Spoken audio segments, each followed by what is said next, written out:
Thank you for joining CareerCert for our webinar on disaster preparedness. I'm your host, Danielle.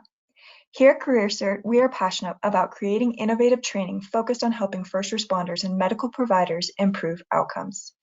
With disasters escalating across the nation, we understand that disaster preparedness is becoming increasingly important, and we want to ensure that those we rely on in our communities are personally prepared so they can better protect their families and our communities. Our presenter today is Jeff Morrison, and it's my pleasure to introduce you to him. He's been a valuable member of our team here, and he has over 20 years of experience in emergency services. He has a degree in criminal justice, he's an EMT, and he's worked 15 years for a fire department and 5 years for an ambulance service. What I love about Jeff is that he's passionate about continuing education and training that helps medical providers and first responders improve patient outcomes and better protect their communities. Jeff, I will let you take it from here. Thank you, Danielle. First, I'd like to welcome everyone, and I hope everyone is doing well and staying safe, especially in these troubling times. I think this course is perfectly timed for what is going on and what you guys are facing on the front lines today. My name is Jeff Morrison, and I am glad to host this webinar on such an important topic. As a first responder myself, I feel that being prepared is something we try to be. However, we seldom can be prepared for everything, as we don't really know what we're going to face day to day. So here's a little bit about me and my background. Like most of you, I've served in both the public and private sector of emergency services. I have over 20 years of combined experience in EMS and firefighting. I have received a degree in criminal justice from Georgia State University and have earned many certifications along the way, like many of you. Here are a few just to name: TCCC, or Tactical Combat Casualty Care Instructor, START Triage, Incident Safety Officer, a whole host of FEMA incident management courses, and lastly, technician instructor level training in hazmat, rope rescue, and swift water. Well, that's enough about me. I hope by the end of this webinar, you'll have a better understanding of how important it is to be prepared. As we mentioned earlier, we don't always know what we're going to face on a day-to-day basis. And as first responders on the front lines, people usually think that we are more prepared than we are. And as you'll learn in this webinar, we're not always as prepared as we think we are. So why prepare? Here are some staggering stats. In today's world, it's becoming even more important to prepare for potential disasters, especially as we see what's going on in the world today. Between 1970 and 2019, the total number of annual global disasters were more than quadruple. And billion-dollar disasters are also escalating in the United States every day. Since 2017, natural disasters have cost the United States almost $457 billion. That's a big number. More tornadoes, hurricanes, wildfires, and other incidents impact our community every year. Not to mention illnesses and pandemic like COVID-19 that can tax our EMS services, fire departments, hospital and ER resources and staff. That's why it's so important that we be prepared. And how can we stay prepared? Because the fact is, when the disaster strikes, those who are first responders like yourselves and medical providers face a difficult, stressful reality. We are not only tasked with caring for our own family and friends, we're asked to protect and care for the communities we serve. That's why it's crucial for essential personnel like yourselves to stay personally prepared for disasters, so that in the event of an emergency, you know your family is taken care of. When you're working round the clock After a hurricane, during a fire, or even a pandemic, you cannot afford to be constantly worrying and stressed about your family. You need to know they are taken care of so you can do your best taking care of others in the communities you serve. So here's an example from my past of how I thought I was prepared, but it turned out I really wasn't as prepared as I thought I was. So back in 2008, the metro Atlanta area was struck by many tornadoes and an outbreak, including many landmark buildings like the CNN Center, the Georgia Dome, the Georgia World Congress Center, and multiple downtown buildings. In total that day, 45 tornadoes were confirmed over a 24-hour period from eastern Alabama to the Carolina coast, with most of the activity concentrated in the metro Atlanta area and the central Savannah River area to the Midlands of South Carolina. I was working the day the tornadoes struck the metro Atlanta area, and the department I worked for was located in the path of the storms. My wife and 2 kids were stuck at home, scared, trying to get a hold of me as I was driving from call to call, helping the citizens of the city I served. I remember thinking when I got back to the station, I needed to call and check in with my family to make sure they were okay and help calm them down. But I was an essential employee and had a job to do. And that made me think about how unprepared I was and how badly I needed a plan. So when we say essential personnel, what do we mean? These are people who are needed and expected to report to work to protect their communities and sustain life-saving operations after an emergency, like many of you. These are our nurses and doctors, first responders, police officers, EMS personnel, and firefighters, as well as those who might work in public works, transportation, or utility companies. Because in an emergency, the first thing that often pops into our minds is that we will need emergency and medical care. Well, that's true, but we also need electricity, clean water, ways to clear the streets and get transportation up and running again after all of these essential duties are completed. So here are some questions to consider. For those of you who find themselves in a position as essential personnel, there are some things you should do or consider. Have you prepared your family for the role in your community and that it might require you to be away from home for an extended period of time? I know in my home department, many times we were held over on mandatory overtime. Are you prepared at home, in your car, and at work? Because you still have to be prepared at work as well. Do you have a way of maintaining situational awareness about things that are happening in your community? We found that most essential personnel, including those in public safety, and yes, even myself, don't have good answers for all of these questions. Their typical response, what is your emergency plan? Is that they would just go to work or even have seen them take their families to work with them in some cases. As essential personnel, especially public safety, we must be model citizens. We need the community to be prepared and resilient, which means we need to practice what we preach. And we know that that's not always the easiest thing to do. This webinar will help prepare yourself and your family for those worst case scenarios.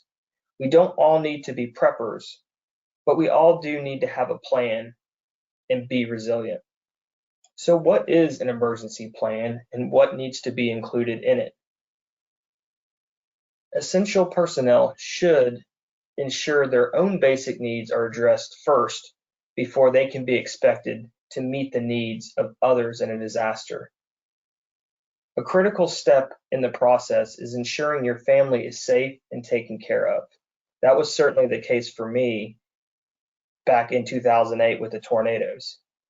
In order to stay focused and perform your job to the very best of your ability, you must first ensure that your family is safe and that their needs are being met while you're away from them. This starts with building a family emergency plan. A great resource to help you get started on your plan is ready.gov. That's where I went to create my plan. They'll help you build a plan specific to your family that includes finding out the hazards and threats in your area, being alert and communicating, taking shelter in the home, and what to do when an evacuation is needed. We have to remember our family aren't first responders, so these are 4 critical steps that will help them be safer in a disaster. So what are your hazards? The first step to building a plan for your family is to know the hazards or threats that you might face in your area or community. Most of us think of severe weather or natural disasters.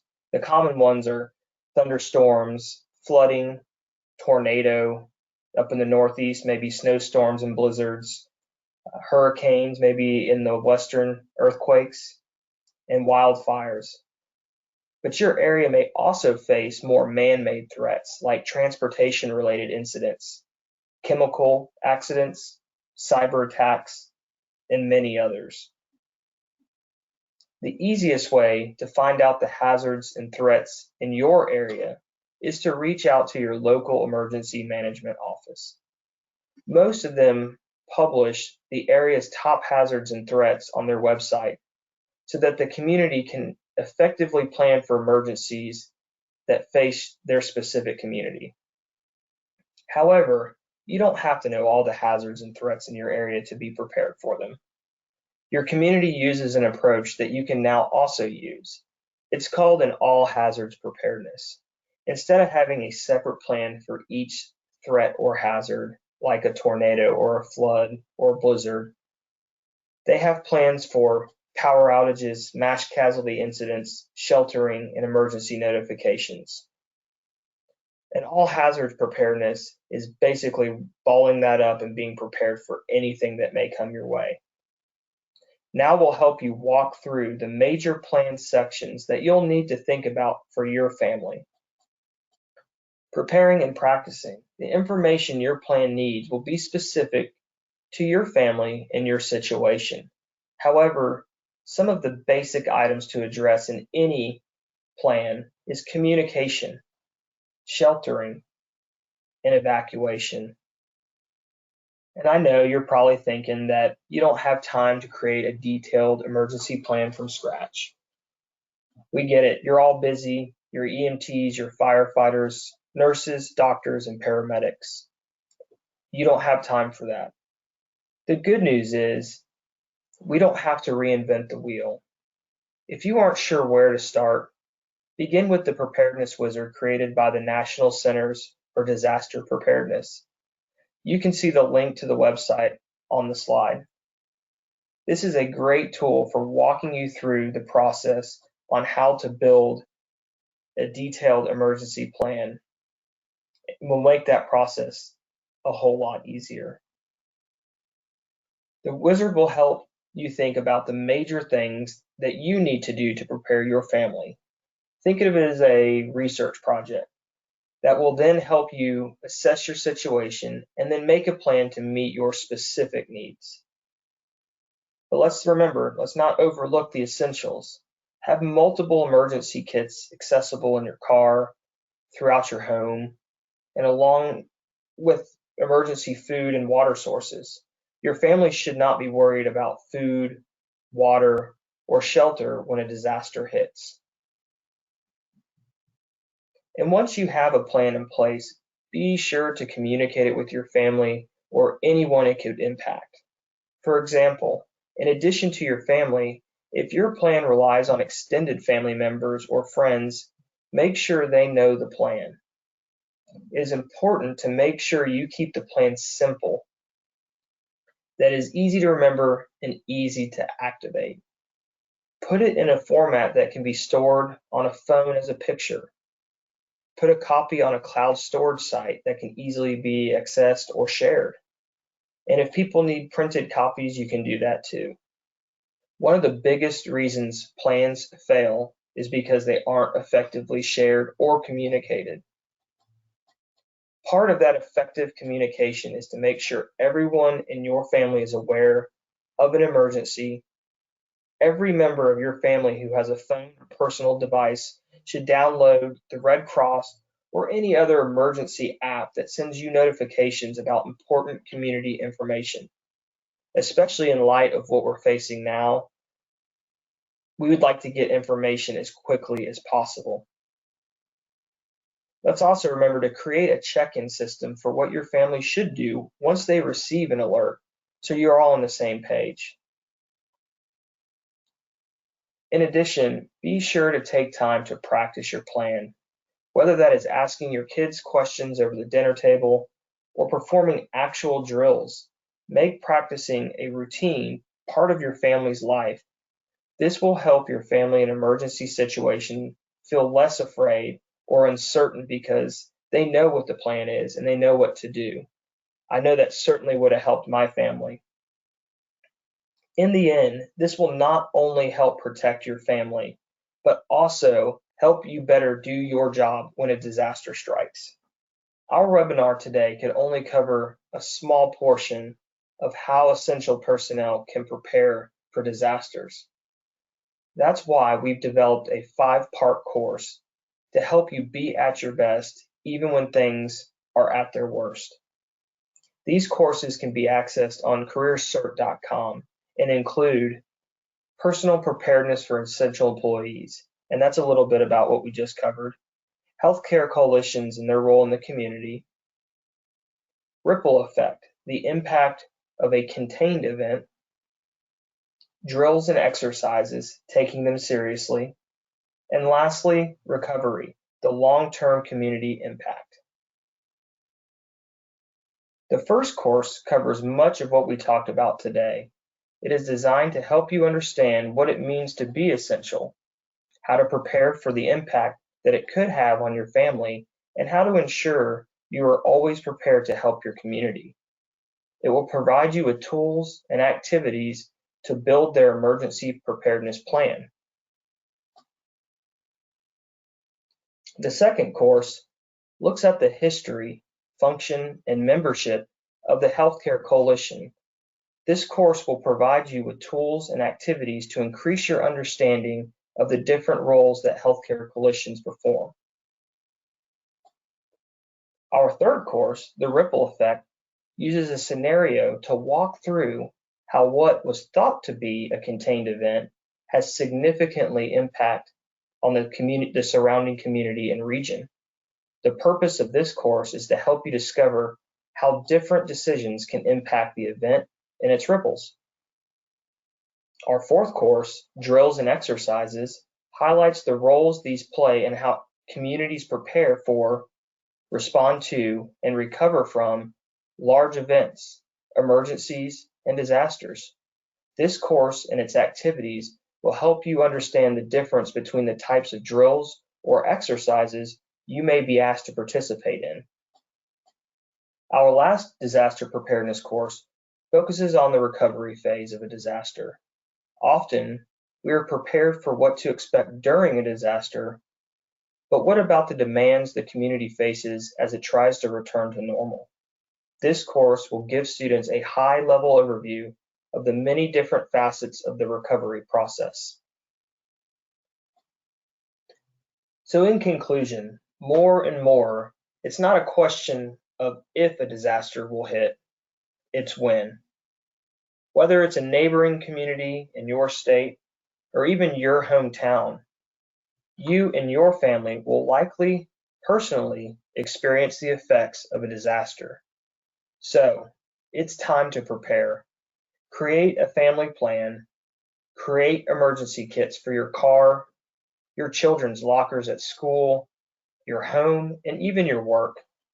Be sure to practice and talk to your family regularly so they know what to do and expect during a disaster, as well as what to expect when it comes to your job as an essential personnel.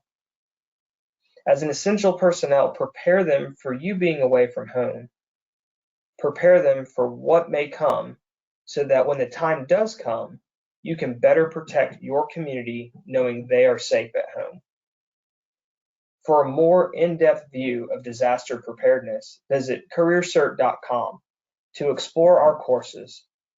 We're here to ensure you have the education and tools you need to improve outcomes in your communities. And thank you for joining us today for our webinar on disaster preparedness, and stay safe. Thank you everyone for joining us as we started this important discussion on disaster preparedness. We'd love to continue the conversation with you. Find out more about how you can prepare your team and your family, visit careercert.com. At CareerCert, we are dedicated to helping emergency personnel and healthcare providers be at their best so they can better protect our communities. Thank you for connecting with us today, and thank you for your sacrifice to make our communities safer places.